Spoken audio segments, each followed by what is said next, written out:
ambany ve ny feo miakatra io rehefa avy eo ka miakatra raha ny tokony izy tsy tokony ambany micro eto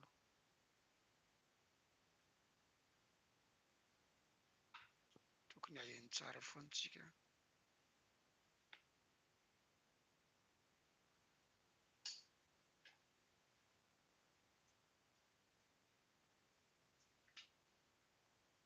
tokony tsy hisy olana ny feo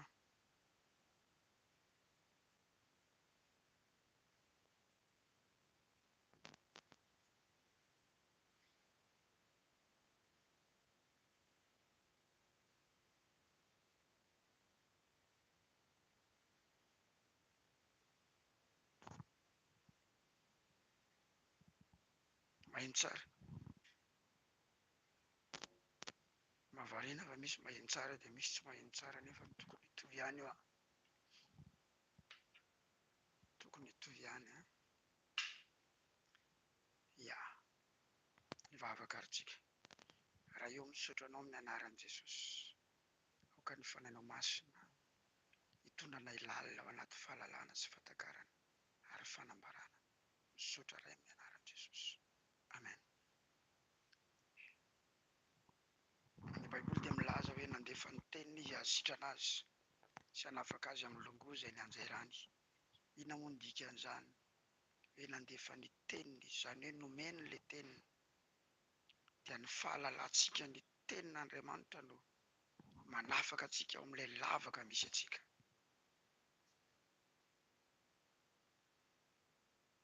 Izany no ilana ny atao hoe révélation. Inona ny atao hoe révélation? Fahiny dia nisy ilay tabiarina kely nampanamboarin'Andriamanitra ny Mosesy. Nasehon'Andriamanitra ny sary ilay tabiarina kely dia nasainy amboarina ho réalisena ilay zavatra nampahitana ny Mosesy. Dia misy fanaka maromaro tao amin'ilay tabiarina kely. Dia hozy izy hoe mandehana hozy ianao manamboara hazo akasia. Maka hazo akasia. Dia io hazo akasia io petao takela-bolamena ny anatiny sy ivelany. Dia ilay didy folo amin'izay apetraka ao rehefa avy eo. Izay zany fa nampianariko omaly fa amin'ny tenin'Andriamanitra koa dia misy ny atao hoe sens propre dia misy ny atao hoe sens figuré. Izany hoe ny heviny voalohany sy ny heviny ara-panahy amin'izay rehefa avy eo. Ilay hazo akasia dia tsy iza fa olona satria ny akasia matetika somary efitrefitra no misy azy dia ilay olona nalaina avy any anefitra natao hitondra ny tenin'Andriamanitra. Izay ilay hazo akasia izay nametrahana an'ilay didy folo. Dia fenoy takela-bolamena ozy petao takela-bolamena ny atiny sy ivelany. Izany hoe ny olona rehefa tena hitondra ny tenin'Andriamanitra dia ho fenoan'Andriamanitra voninahitra izy atiny sy ivelany ary tsy ho fantatra intsony izy any aoriana kely any hoe izy ve eo sa tsy izy satria rehefa fenoana volamena ilay hazo tsy fantatra intsony hoe hazo satria feno volamena izy. Dia amin'io tabiarina kely io hozy Andriamanitra hoe asio jiro fito mirehatra. Iny zany mandeha ny fanahy masina. Dia ankoatran'ilay jiro fito mirehatra dia hozy izy ambony latabatra asio mofo aseho. Iny mofo aseho iny iny ny atao hoe révélation. Izany hoe ny mofo dia tenin'Andriamanitra na hoe i Jesosy. Dia ilay mofo aseho amin'izay iny ny atao hoe révélation. Révélena ilay tenin'Andriamanitra. Aseho ilay tenin'Andriamanitra.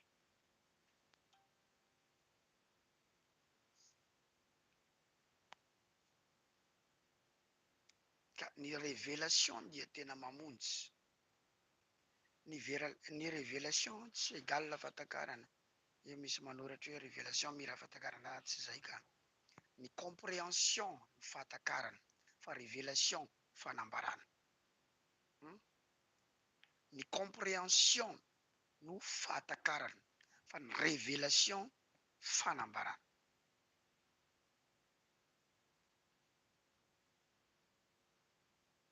Samihafa mihitsy izany.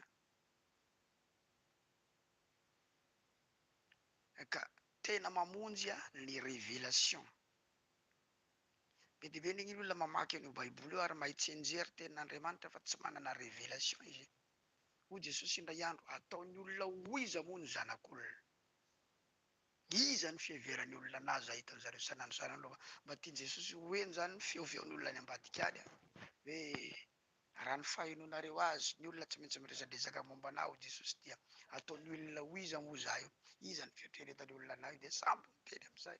Sasany manao hoe ianao no Elia, sasany milaza hoe ianao ny anankiray amin'ny mpaminany no efa nitsangana, ary nareo indray izy manao anao ho iza. Petera ny namaly hoe ianao no Kristy n'Andriamanitra, ianao no zanak'Andriamanitra. Teo izy sambatra ianao ry Simona Barjona na hoe zanak' John, fa tsy nofo aman-drano naneo anao, na hoe tsy nofo aman-drano révélé anao na nanambaranao an'izany zavatra izany fa ny fanahy raiko izay any an-danitra. Zany hoe Kristy zany nahitan'ny olona maso izy tsy tena fantatry olona izy fa i Petera nana révélation tena nalala hoe zanak'Andriamanitra. Ka ny révélation dia avy amin'ny fanahy masina. Ny révélation avy amin'ny fanahy masina. Ny fanahy masina zany no manambara an'ilay hevitry ny tenin'Andriamanitra. Ka ny io délivrance io misy zavatra tsy afaka an'ilay hoe miala amin'ny anaran'i Jesosy fotsiny. Efa ela no nanaovanay an'ity délivrance ity. Nandritra ny 12 taona no nanaovako délivrance. Nanomboka tany amin'ny taona 2006.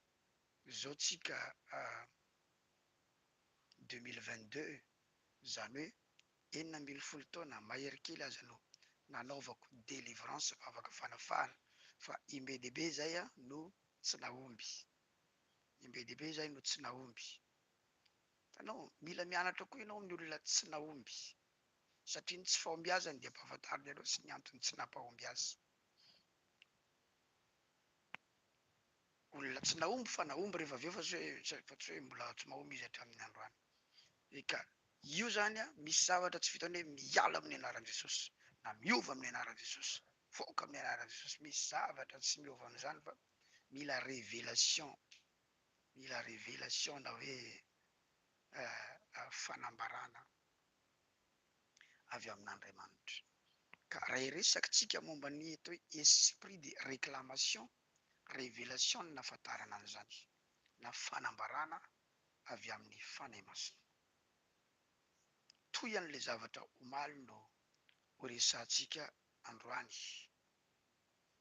Dia omalitsika ny resaka ihany koa ny atao hoe esprit territoriaux na hoe fanahy miasa eo amina tany na miasa eo amina tanàna. Raha mahatsikaritra ny hainao raha latsanabavy misy toerana na tanàna mitovitovy daholo ny zavatra mamatotra an'ilay olona eo amin'ilay toerana, mamatotra an'ilay olona amin'ilay tanàna.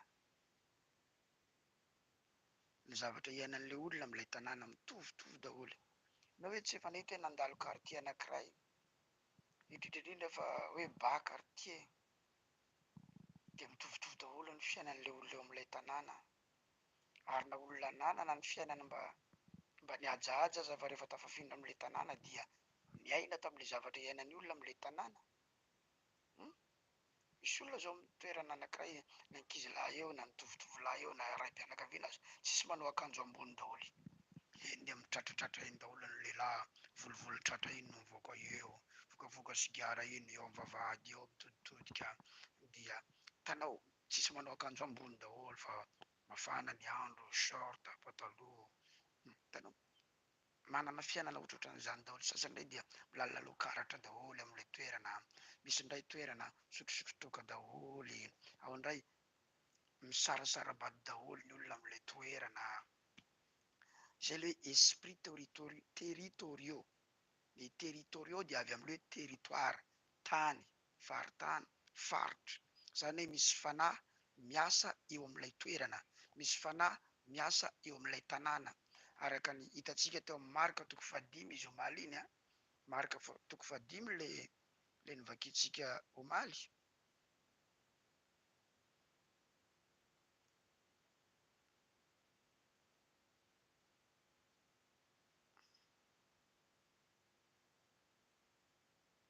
aleo averintsika ho vakiana satria mety misy ny tsy naharaka.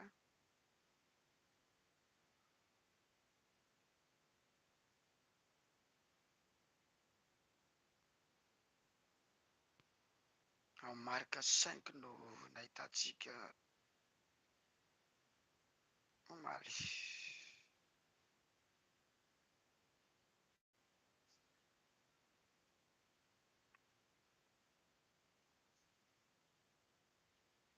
5,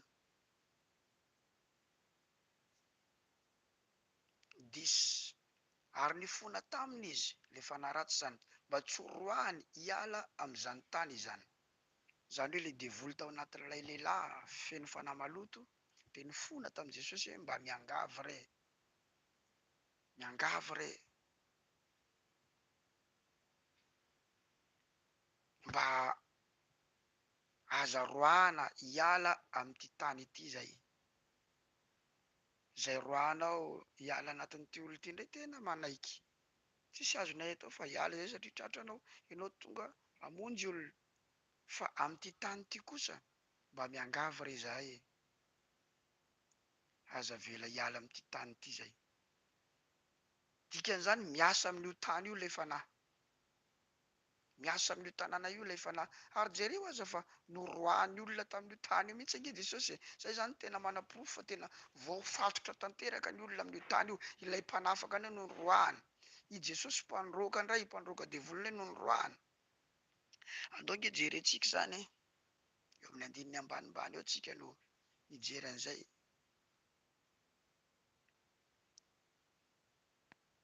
Marika 5,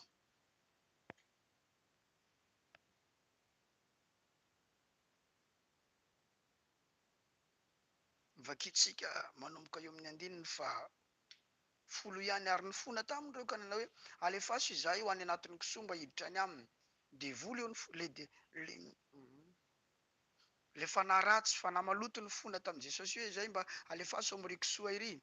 De neken'i Jesosy. Ary ny fanahy maloto rehefa nivoaka dia niditra tao anatin'ny kisoa. Ary ireo kisoa andiany ireo nitratrevatreva teny amin'ny antsana ho any amin'ny ranomasina ka dia maty tany amin'ny ranomasina izy. Eo zany tsika nangataka le devoly mba ho ampidirina roana any anatin'ilay kisoa. Rehefa niditra tany anatin'ilay kisoa izy dia nirifatra amin'izay ireo kisoa ireo tonga de nandeha tany anaty ranomasina. Ainao moa tsy le kisoa no teo any anatin'ny ranomasina fa le fanahy no nitondra azy tany anaty ranomasina. Mba haniny maty any amin'izay le kisoa de rehefa avy eo le fanahy amin'izay hijanona ao anaty ranomasina ao. Dikan'izany hiasa ao anatin'ilay rano le fanahy satria ny rano eo amin'ny toerana, ny rano eo amin'ny toerana anankiray dia tian'ny fanahy ratsy hiasana. Le fanahy matetika ny fanahy miasa amin'ilay tanàna indray dia fanahy mipetraka ao amin'ilay rano amin'io tanàna io. Jereo fa misy tantarany daholo ny ankabeazan'ny rano hitanao io. Na ren'ny rano zany, na ranomasina manakaiky tanàna izany, manamanana ny tantarany daholo. Raha miresaka zao tsika ohatra fotsiny zao hoe Sainte Marie ohatra. Any Sainte Marie, inona ny zavatra fantatrao raha vao miresaka hoe Sainte Marie tsika? Inona ny zavatra malaza be any Sainte Marie? Izy mba afaka mba mamaly an'izany. Any Sainte Marie matetika misy an'izay événement lehibe zay. Misy afaka mba mamaly an'izany ve eo?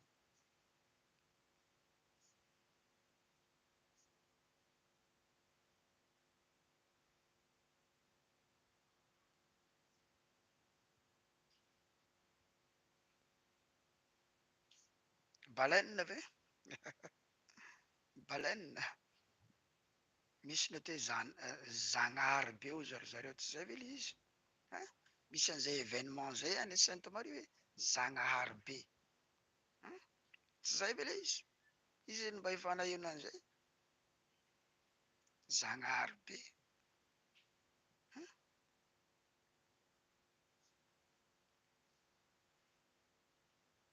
Avy aiza io? Iza moa le Zagnahary be? Tsy Jesosy io le Zagnahary be teny zareo. Tsy Jesosy io. Fa zavatra miasa ao anaty ranomasina ao.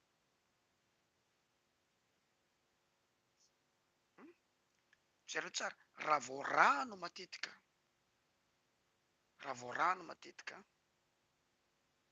dia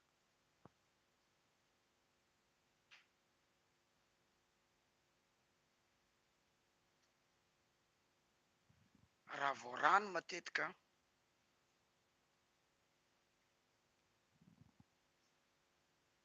dia misy fanahy miasa ao anatin'ny rano any.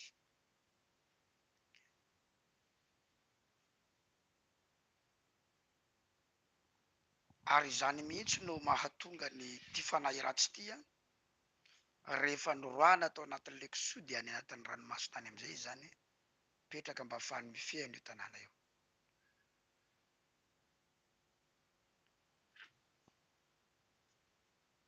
Eo amin'ny 140. Ary ny mpiandry azy dia nandositra ka nilaza tao tanàna sy tany an-tsaha dia nandeha ny olona mba hizaha izany zavatra izany.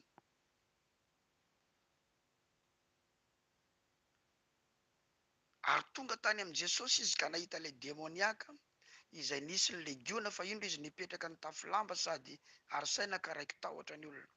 Ary izay efa nahita dia nilazalaza tamin'ny olona izay natao tamin'ilay demoniaka sy ny aminy kisoa ary ny fona tamin'ny Jesosy izy mba hiala amin'ny taniny. Zero tsara. Inona no nataon'ny olona teto amin'ity tanàna ity? Nandroaka an' Jesosy hiala teo izy. Fa maninona izy mandroaka an' Jesosy miala teo satria io fanahy io no mifehy le tanàna. Tanao misy karazana tanàna fady fivavahana e miala eto, tsy tia fivavahana. Efa misy tanàna nananganana e fiangonana fa tsy mety am'le tanàna mihitsy io fiangonana. Le olona nirahana tany aza maty. Le olona nirahana tany aza, le nitarika an'le mpanompon'Andriamanitra ny tany aza tratra ny tambery-tany, tsy hitan'izay lalaka ivoahana, nianjera teo ambony moto dia tampotampoka teo dia maty. Tena janona le fiangonana. Hitanao zany satria misy fanahy eo amin'ilay tanàna. Misy fanahy eo amin'ilay tanàna, miasa amin'ilay tanàna, miasa amin'ilay tany. Zay ny hoe esprits territoriaux.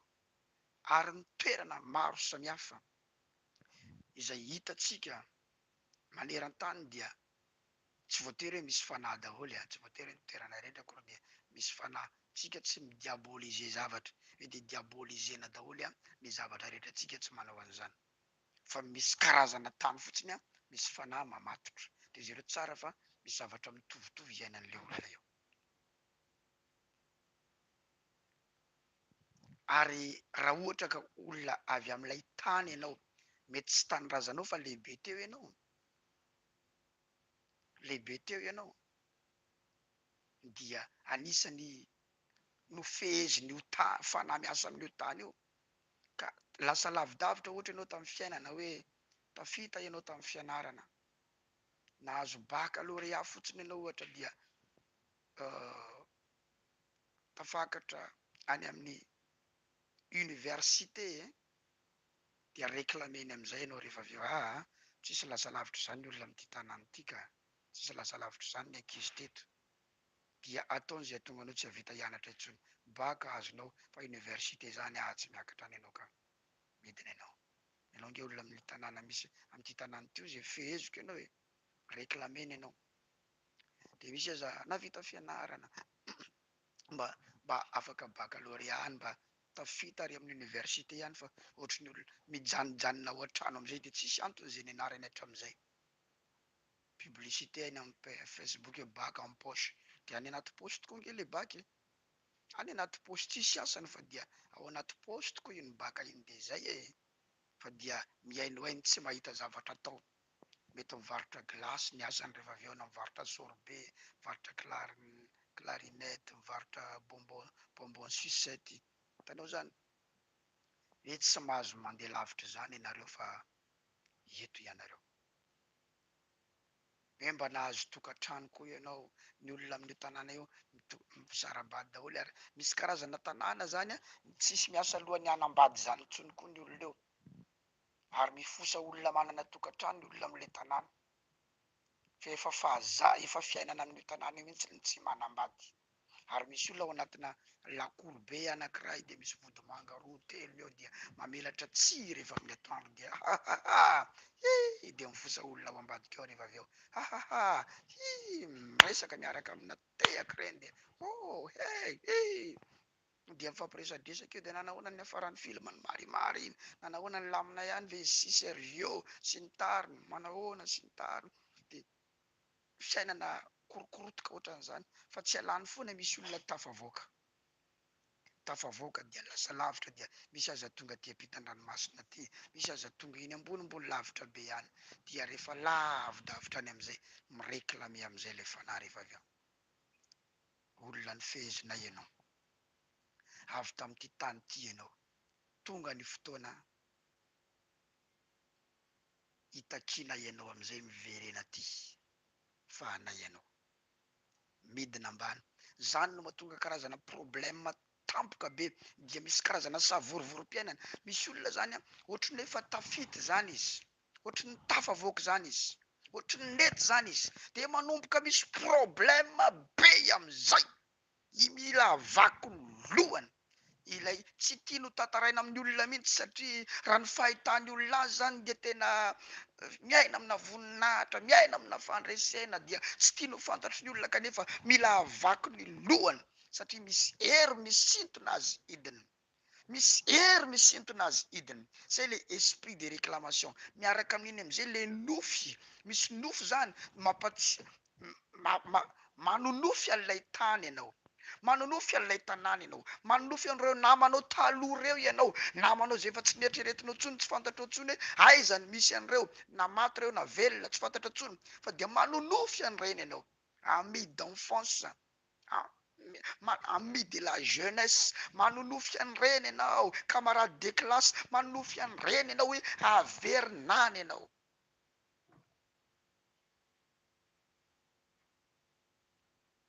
Averinany ianao. Zany no mahatonga nyity fampianarana ity raha lasana vavy malala. Misy fampianarako tamin'ny atoandro teo mba iriko indrindra mihitsy, mba samby aheno an'le izy daholo tsika rehetrarehetra. Mandresy ny esprit de réclamation, tsy mandrava fa mandresy. Ny mandrava ny esprit de réclamation manko a, vavaka fanafana no andravana an'le izy a, vavaka fanafana. Ao ihany koa ny fananganana altara, iny tsy miala iny, manangana altara, satria misy altara nitsangana tao mahatonga anao vao réclamer. Ohatran'le olona vao niresahako androany zao, olona vao niresahako androany, niraisiko androany, za pasteur ozy izy vao tamin'ny alatsinainy natongavany tao am-piangonana, tonga isan'andro izy, androany vao andro fahatelo natongavany tao anaty fiangonana. Intelo ozy a tratran'ity olana ity, bevoka ozy a, dia manao test de grossesse, manao test de grossesse, dia hita hoe misy zaza anatin'ny kiboko. Dia rehefa kelikely any manao échographie ozy a, dia tsisy neninona hita ao anaty kiboko, ary nefa zaho ozy mahatsiaro hoe bevoka zany, bevoka. Raha ny tokony izy ozy kiboko hitanao io, fito volana, kanefa za mandeha manao écho, tsisy neninona ao anatin'ny kiboko, tany amin'ny test de grossesse positif. De za miaina amin'ny fiainan'ny olona bevoka, ary ny olona mahita anahy dia mahafantatra hoe za bevoka. Ary misy zavatra mandeha tsikelikely nefa ozy ao amiko ao. De rehefa tonga avy eo any 6 volana dia tsy teraka mihitsy ianao, tsisy zazakely, de tsisy ozy. De nankaiza ro ale davatra tanaty kibonao, tsy fantatra hoe tsy fa mety very am'le misy zavatra mandeha tsikelikely eo. Ary efa intelo any tratran'izay, intelo any ho tratran'izay, satria misy altara natsangany olona ao, misy fanatitra naterina olona ao, de misy teny novotsorany olona tao, na vava navoakany olona tao. De zany mahatonga an'le izy mitranga le zavatra ohatran'izay. Tanao zavatra ohatran'izay, ilaina ny vavaka, fa valiana amina altara koa ny altara natsangany. Misy zavatra nge raha lasana bavy mahazo ny namatsika any zay tsy atreretitsika mihitsy. Eka inaindray eo amin'ny fiainatsika io, misy zavatra maheno tsara velotsika rehetra e. Misy zavatra amin'ny fiainatsika io indraindray, misy zavatra, misy mystère tsy fantatra mihitsy hoe fanahin'ny ary ty fiainako ty no lasa ohatr'izao. Tanao tokantrano mandeha tsara zao hatramin'ny 5 ambin'ny 10 taona mahery, aty amin'ny 20 taona ny aty am'izay, misy olana ary mitaky fisarahana. Mavariny zany hoe 12 taona ny fanambadiana, 20 taona ny fanambadiana, ary zany mampitomany vehivavy maro. Androany zao ray mpianakaviana anankiray mifampiresaka amiko, ray mpianakaviana anankiray 96 zay ozy ny fanambady pasteur, 96 de zao 2022 tsy fantatro firy taona re zany 96 raha 2006 zany 10 taona, 2016 zany 20 taona, de ampina 6 enina amby 20 taona, 26 ans de mariage. Za olona mampidi-bola ozy, za ozy miasa tsambo, za miasa tsambo ozy a, de tena be de be ny vola raisiko za raha vao za mandeha midina ty Madagasikara ozy, ary nivadiko ozy de mikarama 3 millions mahery ny karamany, de nena ozy tena betsaka ny karamako, fa zay ozy de tena mahavarina fa bokany troso ary tsy matsangana nininy amizany voneny varidiko fotsiny izy efa 3 millions mahery ny karamany. Nena ozy a tena vola be, ano any amy 10 millions ho any mahery. Raha eto Madagasikara zany de mba vola ihany a, zany hoe mikarama 10 millions mahery zany, kanefa zay ozy tena tsy mavita ninina bokany trosa sy ny tariny, ary nivadiko mindram-bola isaky ny mihetsika any amy banky sy ny tariny. De za zao ozy retraity, rehefa retraity aho ozy a, dia nahazo vola ihany ko 22 millions, kanefa ozy a zay tsy mavita ninina, de nivadiko amizao fotoana zao izy a nangataka hisaraka amiko. Eritrereto le raha matoa no mangataka hisaraka aminy. Firy taona ny mariage teo iny? 20 taona. Tanao zany misy taona mandeha tsara ihany le tokatrano, efa retraity zao le rangaha, efa samy lehibe zao. Inona moa no mahatonga an'io? Satria ny ray aman-dreny-tany aloha tany koa mety efa niaina tamizany. Tsika moa mbola hiditra amin'ny atao hoe esprit familier, fa mbola tsy antsika fa mbola amle territoriaux isika amizao resaka tany. Misy fiainana mandeha tsara tsy maninona mihitsy, tena mety be mihitsy amin'ny voalohany, tena mandroso tsara, tampotampoka eo dia mahita karazana olana tsy hitanao zay ivoanao amle izy. Iny le réclamation iny, ary io zany rivotra misintona midina, rivotra manakorontana, rivotra tena mampifamaofao ny fiainanao. Misy fotoana vavaka fanafana no ilainy, zay le mandrava ny esprit de réclamation. Fa mba enoy kely le fampianarako tamin'ny atoandro tsika nisy taminareo ve nanaraka an'le izy a, tsy mandrava nefa mandresy. Ny mandresy ny esprit de réclamation tsy vavaka délivrance ndray fa fisainana.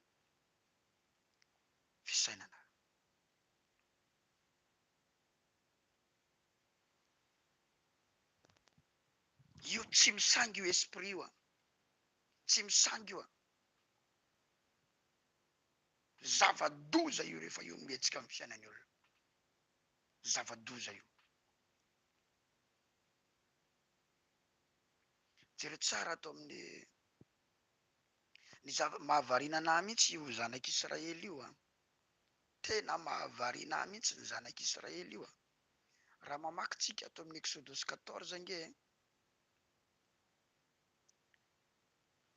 tsy foiny mihitsy io tany Egypte io, nefa efa 300 taona izy andevo tao, de tena tsy foiny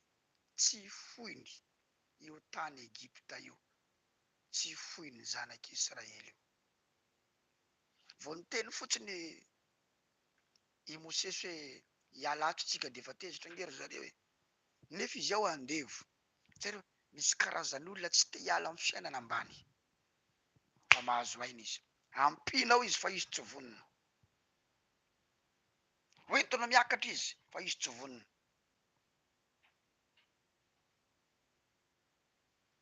Mba manova fomba fiainana ianao, andao tsika hiaina amina fiainana ohatran'izao sy ny tariny, fa le korotokorotoka reny ihany no mety aminy, le tsy mety reny ihany no mety aminy. De rehefa mba tafavoaka amizay tao Egypta, Ny vatany ihany miala tao Egypta fa ny sainy mbola any Egypta any ihany. Ny fony mbola any Egypta any ihany. Misy olona zatra sahirana, misy olona zatra mijaly, misy olona zatra ny kapohina vady, misy olona zatra tsy najaina. Za efa mifanerasera tamin'ny olona marobe hatramin'ny androany, ary mbola mifanerasera amin'ny olona marobe hatramin'io androany io. Fa misy karazan'olona tsy mety aminy ajaina. Raha vo io zany mba ataonao hoe tompoko, na hoe azafady, na hoe miala tsiny, rehefa ajaijainao ohatrany tsy hainy miaina am'zany. Fa misy olona zatra treromina fa tsy hainy ohatrany zatra fiainana ambany zany foana. Misy nge avy ambany fa mba miakatra ambony, fa misy olona ndray tsy te hiakatra mihitsy.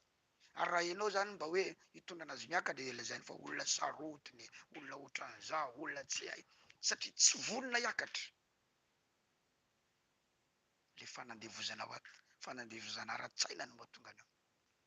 Jereo tsara eo amin'ny Exodosy 14. Vo niala tao Egypta, ny zanak'Israely vo lasa lavidavitra kely fotsiny. Vo lasa lavidavitra kely fotsiny amin'ny andinin'ny fahavalo am'izay, Exodosy 14:8. Ary Jehovah nanamafy ny fony Farao mpanjakany Egypta. Dia nanenjika ny zanak'Israely izy na dia tamin'ny tanana avo aza no nivoahany. Koa nanenjika azy ny Egyptianina, dia ny soavaly rehetra mitarika ny kalesin'ny Farao sy ny soavalin'ny fitaingina ary ny miaramilany, ka nahatratra azy nitoby teo amoron'ny ranomasina teo anilan'ny mpiahirota tandrifin'ny Balezefony 10. Ary rehefa mbiakaiky Farao dia natompony zanak'Israely ny masony, ka indreo ny Egyptianina tamin'ny manenjika azy.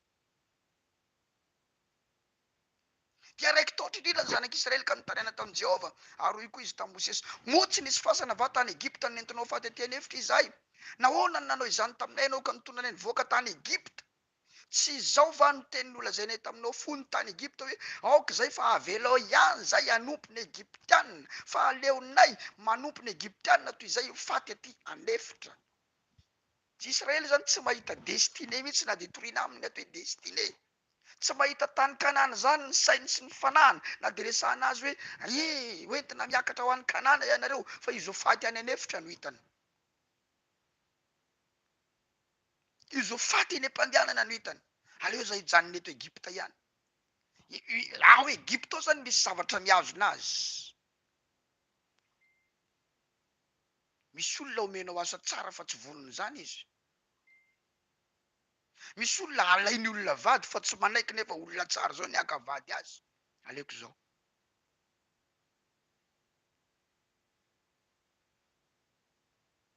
Misy asa tsara zao de tsy idirany. Za tsy hiditra amin'io.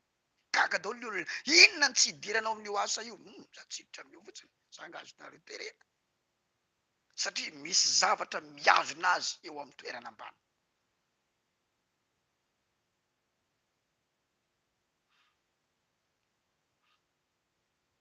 Vo lasa kely vo tafavoaka kely fotsiny izy dia nenjehany ny Egyptianina sady veriny. Ary vo hitany koa ny Egyptianina de efa teo any koa izy aleo zay hiverina. Tanao misy olona misaintsaina an'le fiainan'ny tany aloha tany foana. Misy olona nge tsoroko aminao fa vo misy olana kely izy mivady de hisaraka ny ao an-tsainy. Ary tsy mampaninona azy mihitsy ny teny hoe afaka misaraka tsika raha hisaraka, inangano irarahiko an'izany. Tonga de efa fisarahana ny ao an-tsainy. Réclamation io. Rehefa aveo nge izy manenina ihany.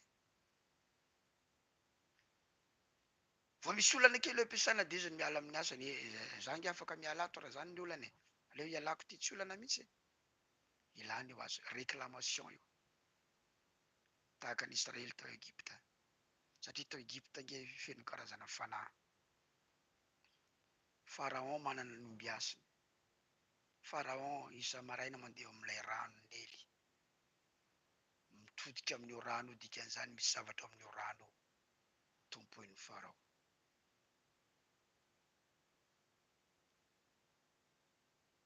Enao manofinofy ny fiainanao tany aloha. ohatrany hoe manofo mijaly zany indray ianao, manofo mijaly ianao, manofo any ambanivohitra ianao,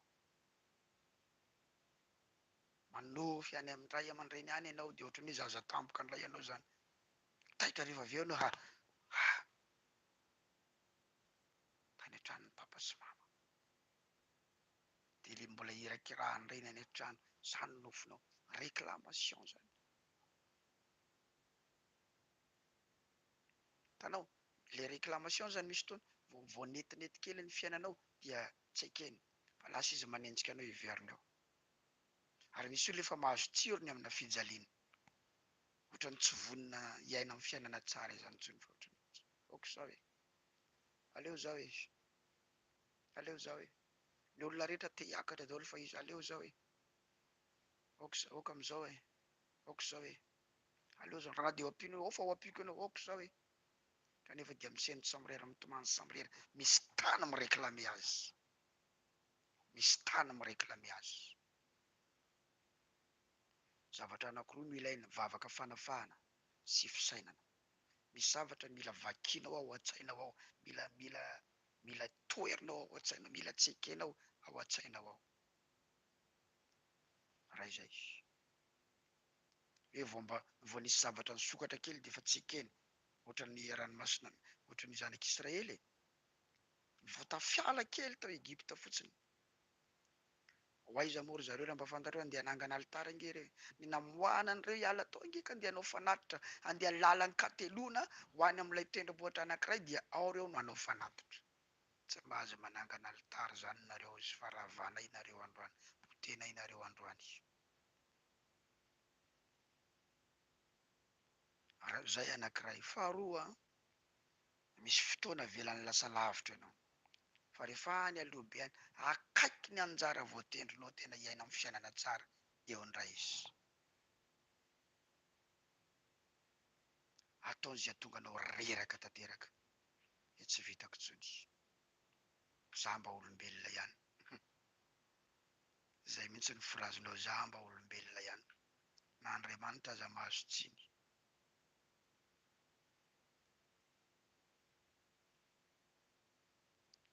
Rehefa akaiky ho tonga any an-Kanana ny zanak'Israely dia naniraka mpisafitany Mosesy, naniraka mpisafitany Mosesy hijery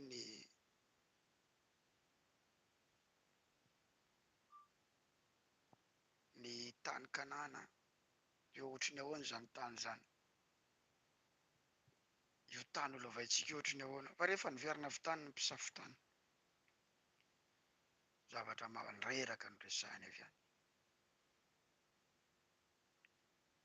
Zay hoy izy le tena tonga tany eo amin'ny nomery toko fa 13, de manao tatitra ireo manomboka eo amin'ny 9 fa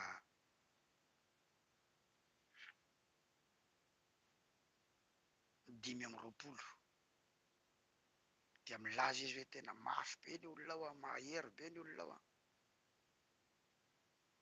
tsy vitatsika no hiakatra ao, tena marina mafy fa mafy loatra ny zava-misy nefa ry zareo amin'io efa nandeha lalana misy firy kilometatra avy tany Egypta mandra-pahatonga eo amin'io efitrim-parana, dezeran'ny parana zany eo ry zareo amin'io hiditra ao an-Kanana, ao amin'ilay destiné, fa tsy injony io le destinény fa eo zany reraka.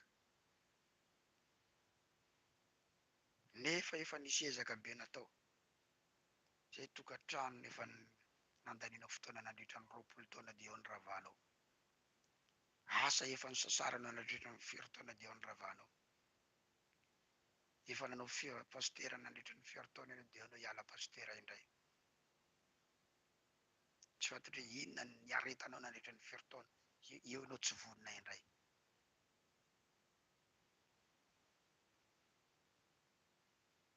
Nahita ry zareo tsy tafavoakatsika niakatra amin'ny tanàna io fa mafy be loatra ny olona ao.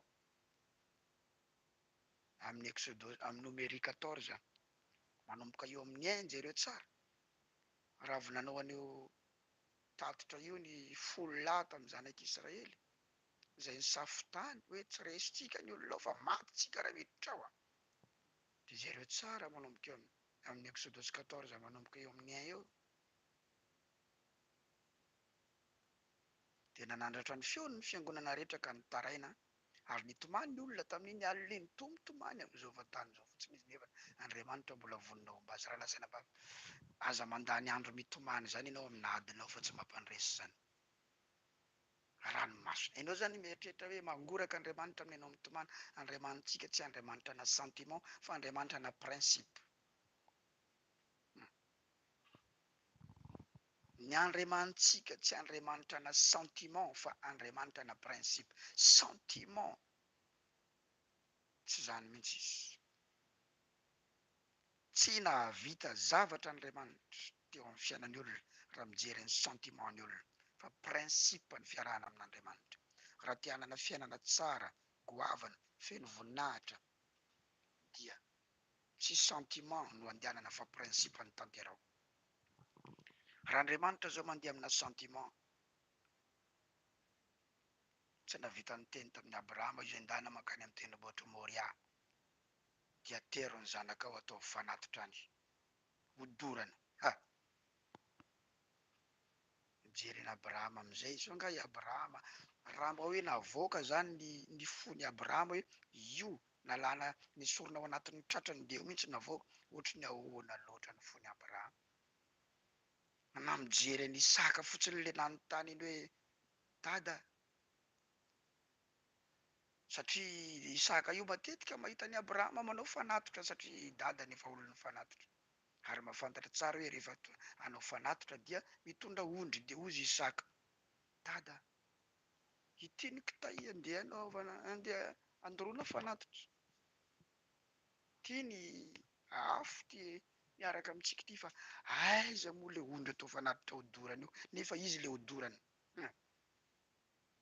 Mampangorakoraka ny maheno mahita an'iny ange za mamaky an'iny ange tena aio a tena le ankizy andeha atao fanatitra no manontany iny.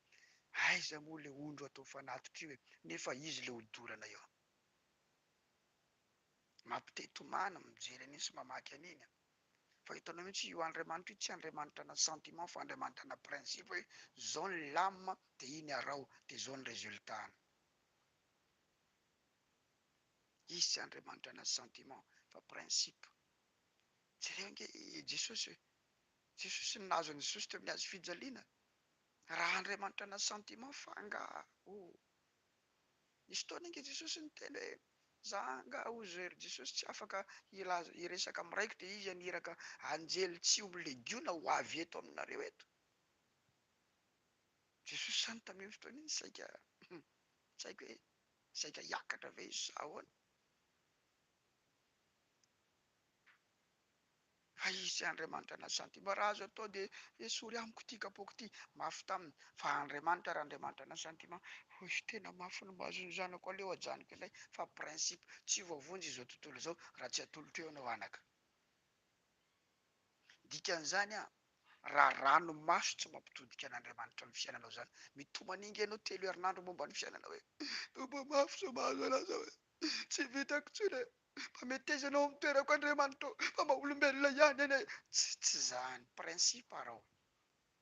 Inona no lazainy de zany tanterao. Altara ve nasaina hitsangana tsangany altara. Nasaina hivavaka mafy ve anao vavaha mafy. Nasaina amela heloka ve anao amela heloka. Délivrance voi ny ilain'io kanao io délivrance mpanompon'Andriamanitra mavita aminao délivrance mitady avo. Tsy sentiment fa principe.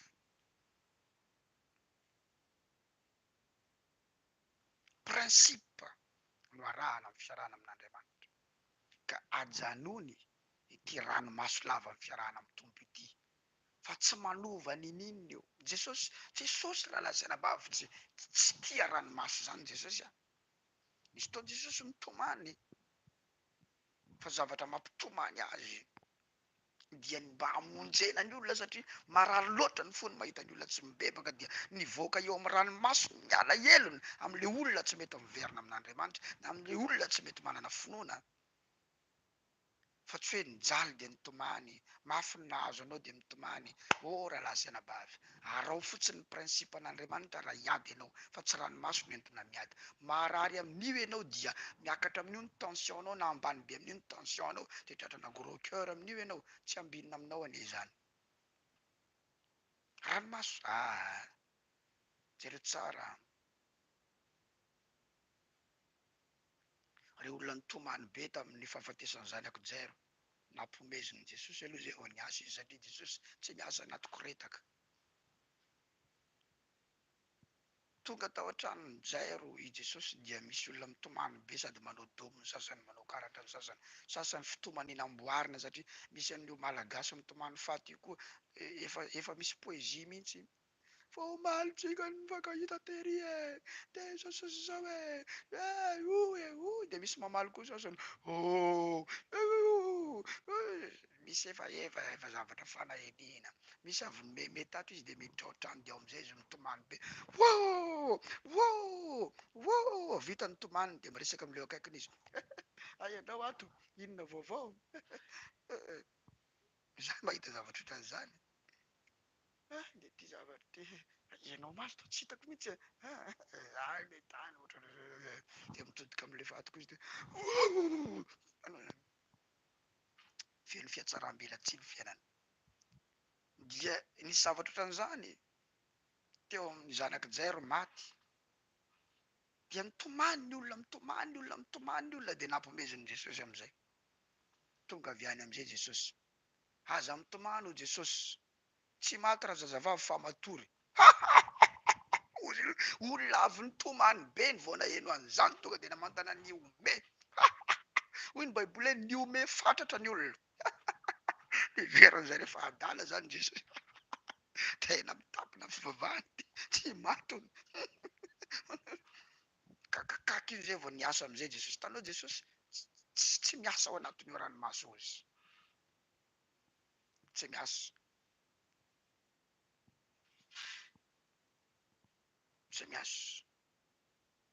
Any an-danitra fafana aloha ny ranomaso vao miditra ny olona mba tsy hitomany mandrakizay. Any amin'ny elo no misy ny ranomaso, any no misy ny fitomanina sy ny fikitrohanify. Noho izany raha lasana bava, ajanony am'izay ny ranomaso manoloana ny zavatra io. Ary ao ny prinsipa manaova sakrifisy navavaka, sakrifisy amina altara, sakrifisy amina falorantena, famakina tenan'Andriamanitra, fitiavana. Numéro 14 dia nananatra ny feon'ny fiangonana rehetra ka nitaraina ary nitomany olona tamin'iny aliny. 2 dia nimonmonina tamin'ny Mosesy sy Arona ny zanak'Israely rehetra, ka hoy ny fiangonana rehetra taminy, inay ene isika mba maty tany amin'ny tany Egipta ihany. Tiany mihitsy le maty nefa izy mbola velona. Andriamanitra tsy niteny eo fatinareo fa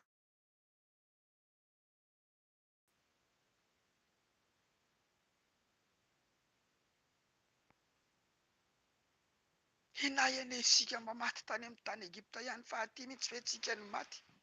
Tanao raha samby ho faty andro izy de alenay Egipta, tena tsy foiny mihitsy Egipta. Misy olona efa manambady zao de mbola matsiarotsiaro le sipa ny tany aloha izy. Sipa efa ao anaty tokantrano izy de matsiaro an'le sipa ny tany aloha, zany ny Egipta n'izany, zany ny Egipta n'izany. De mbola manolofy an'io izy de mbola mandefandefa vola amin'io izy indraindray. Mbola mandefandefa sary amin'io izy indraindray, mandefandefa message amin'io izy indraindray. Zany ny Egipta n'izany, izay anakana azy tsy ho tonga amin'ny destinéany, andrava ny fiainany zany.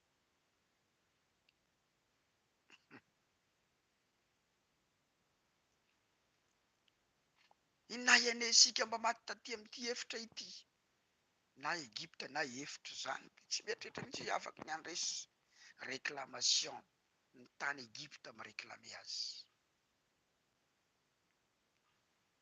3 ary nahoana Jehovah no mitondra antsika ho amin'ity tany ity ho lavon'ny tsabatra. Ho lavon'ny tsabatra indray no nitondran'i Jehovah anazy eo. Ary nivaditsika sy ny zanantsika madinika ho babo lehilahy lehibe daholo inge io miteny an'izany io. Tsy aleontsika miverina ho any Egipta va? Egipta zany foana. Teny fampitaona hoe izy andeha hifidy mpitarika isika ka hiverina any Egypte. Egypte zany ny ataony refrain. Raha hiranga amity de Egypte mihitsy ny titrany. Jereo inge teny monimonina tamin'ny Mosesy sy Arona ny zanak'Israely rehetra koa ny fiangonana rehetra taminy. Inahena isika mba maty tany amin'ny tany Egypte raha izay. Inahena isika mba maty tamin'ity efitra ity. Ary nahoana Jehovah no mitondra antsika eo amin'ity tany ity ho lavitsabatra ary nivaditsika sy ny zanantsika madinika ao baba. Tsy aleontsika miverina ho any Egypte va roa zay. Teny fampitaona hoe izy andeha isika hifidy mpitarika isika ka hiverina any Egypte telo zay. Egypte zany foana.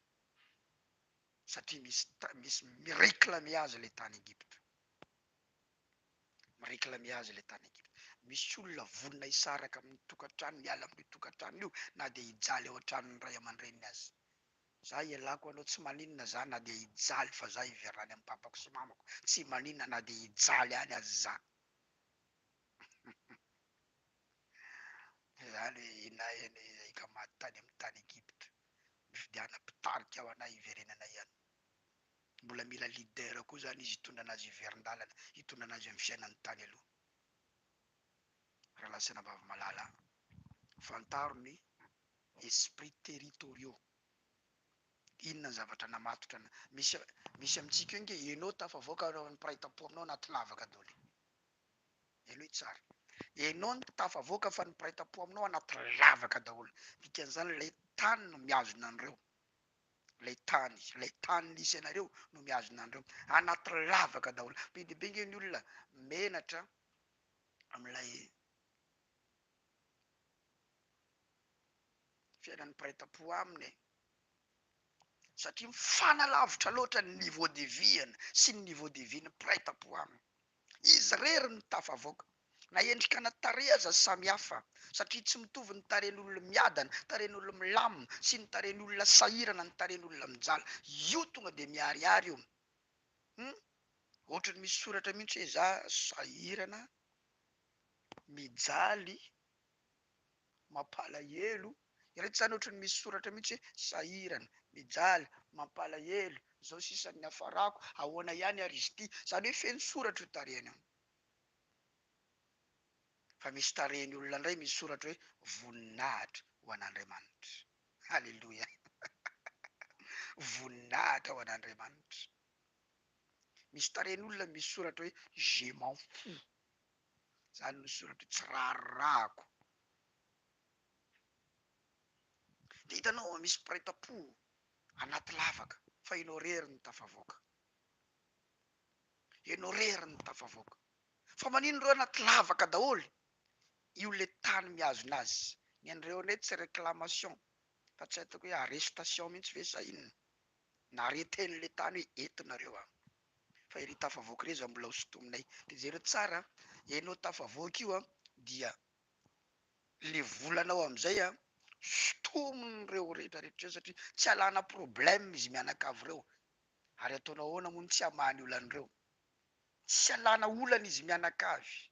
Ao ny marary, ao ny mijaly, ao ny tsy misy atokony, ao ny tsy maloha fatrana, ao ny tratry ny karazana aretina maro samihafa dia ianao amin'izay zany no mamany io rehetrarehetra io ao. Izy taominao hivavaka tsy tena vonina hivavaka. Isintona anao midina izy. Ianao isintona azy miakatra, izy manakavaly raha vao misy zavatra resahanao. Andao nompo ny tompo, andao andeha amin'ny lalana ohatran'izao. Nenao indray moa dia zany foana. Za io nga hiverinao fa tsy mivavaka. Hitanao zany, misy zavatra mihazona azy eo ambany. Kanefa le lalana natafavoakanao no mba resahany aminao. Resahanao aminy fa izy tsy vonona.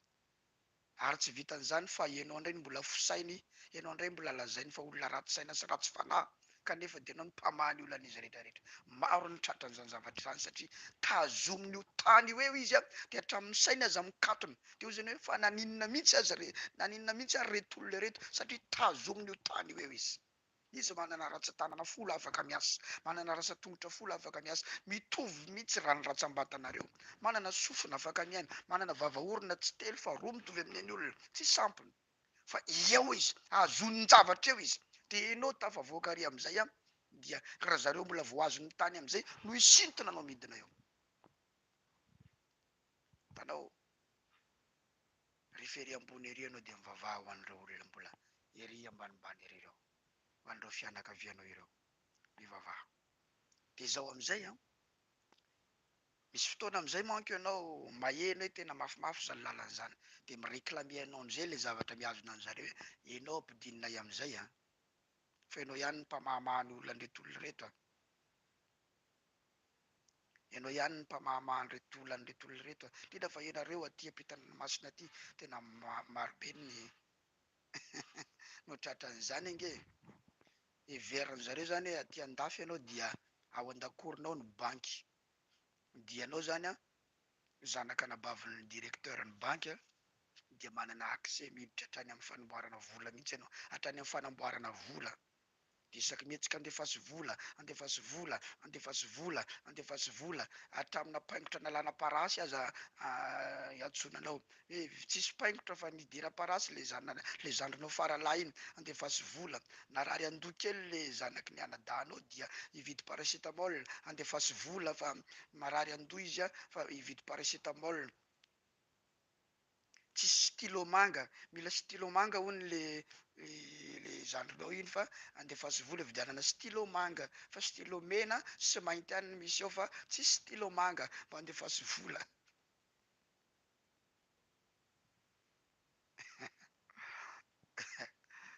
alleloia satria izy eo amin'io tany eo izy eo izy zany miazon'io tany io a izy tsy volona hiakatra ary zay vola alefanao any koa mbola anaova tsy tafavoaka tsy tafavoaka izy satria misy tany miazona azy ao raha lasana bavy malala ianao tsy Andriamanitra mba zanak'Andriamanitra aza mivadika ho Andriamanitra eo anatrehan'ny havanao sy eo anatrehan'ny olona fa zay zavatra vitanao ny atao zay zavatra vitanao ny atao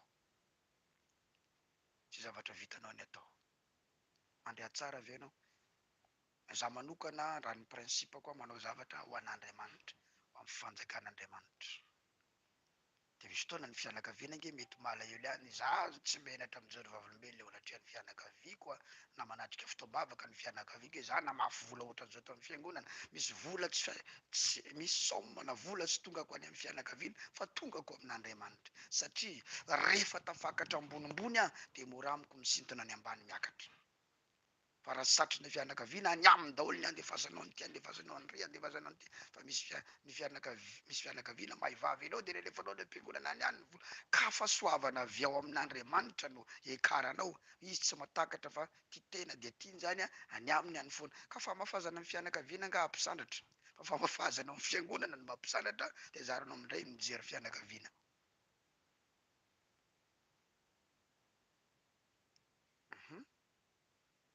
sy taona mamafy vola be aho ny ray aman-dreniko ara-panahy manapitrisana satria fantatro hoe misy grasy avy ao misy fahasoavana avy ao za te hiakatra ny fiangonana te hiakatra misy fotoana tsy mahavita mamafy a manapitrisana fianakaviana fa ny vokatra zany ray a dia afako mijery fianakaviana rehefa avy ao ny vokatra zay satria tsy maintsy mamafy ianao aloha tsy maintsy manangana alitara ianao tsy maintsy mandony vidiny ianao hitantsika any any tompo ika ianao aza manaiky sotomin-javatra midiny zany ankoatra ny vavaka fanafahana zay ho ataontsika am'ty herinandro ity satria tsy maintsy isy fotoana hitarihan'ny tompo anahy hivavaka ho atsika am'ty herinandro ity ho amina fandravana ny esprit de réclamation fa manana esprit anapandresy sainy mpandresy manana saina mpandresy na ireklamenao azy izy fa zao ny ataovy ao anatin'ny saina za tsy midina any Egypta intsony za tsy miverin-dalana intsony za tsy miverina amin'ny fiainako taloha intsony za tsy miverina amin'ny adalako taloha intsony misy aminareo reo manonofy ny sipanao taloha de avy amin'ny tomponay zany niverenako aminy tao aza tsisy raha nanjary de veriverina an'iny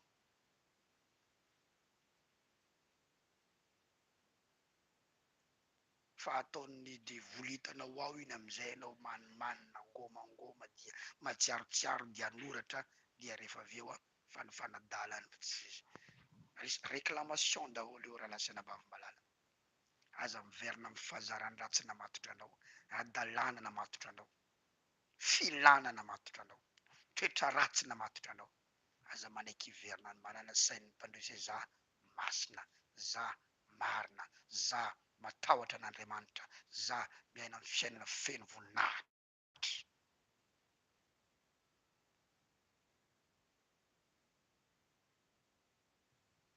Tapitra ny fampianarana androany. Tahintovitsika mianakavy a, ara-pitso indraytsika ao amin'ny délivrance à distance internationale. Tompombatsika zava-dehibe fotsiny a nahafantatra zavatra isika androany. Solution omeko anao mombana fianakaviana aza mitsahatra manambarany amin'i Jesosy, sady manome anao no milaza ny amin'i Jesosy foana, sady manome anao no milaza ny zavatra ataon'Andriamanitra eo amin'ny fiainanao. Ianao zany aza mirere satria ianao be saina, ianao intelligente sy ny tariny, de ambaninao izy ianareo bada Jesosy resahana. Jesosy reo zareo zay nge fa tena mivavaka e. Raha mivavaka nareo mbola tsy mahatsapa ny zavatra tsapako fa tokony atsapan'le tsapako nareo rehefa tena mivavaka. Atorena azy le fivavahana ranao mba hampafantaro any ity page ity. Ao a misy pastera zay mahitsy sady mivantana hoe ny zavatra resahany zany fa tsy miolakolaka, mba hainao ihany zany hoe fa ho hitanao koa ny fiainanao rehefa avy eo ahitsy sady hivantana fa tsy miolakolaka makady sy mankary, mba harao ihany hoe izay fa nahasoa anazy zany. Fa raha ozy moa zareo hoe tsy rarahako zany de avela ho any aloha izy mbola hitototo any fa tsy azo terena angeny olona, tsy azo terena angeny olona, tsy azo terena n'iza tsy azonao terena zany. Ho an'i Jesosy rery ny voninahitra. Tahiny tombo manokana isika amin'ny anaran'i Jesosy, amen. Raha-pitsika ao amin'ny maraina ny liona indray amin'ny efatra ka hatramin'ny dimy.